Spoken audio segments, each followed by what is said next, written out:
پیغمبر صلی اللہ علیہ وسلم بخپل پیزار بخپل گنڈل سمرا جزید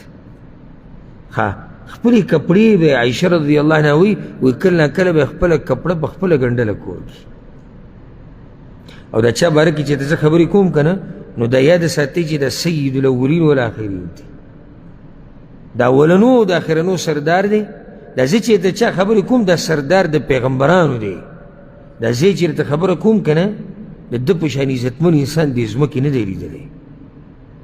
که تخپل قوم و نصب وی نو دا قریش پا قبیله کی دا دیسی قبیله چی دا ازمکی پا دی مخ دا غنا غور قبیله بلا نشتی که تا حسن یاده نو حسن دا پیغمبر صلی اللہ علیہ وسلم آغا چی کافرانم دا دا حسن صفتون کری و تاریخ را نقل کری دی که تا زور وی نو دا آغا انسان دی چی اللہ سبحانه وتعالی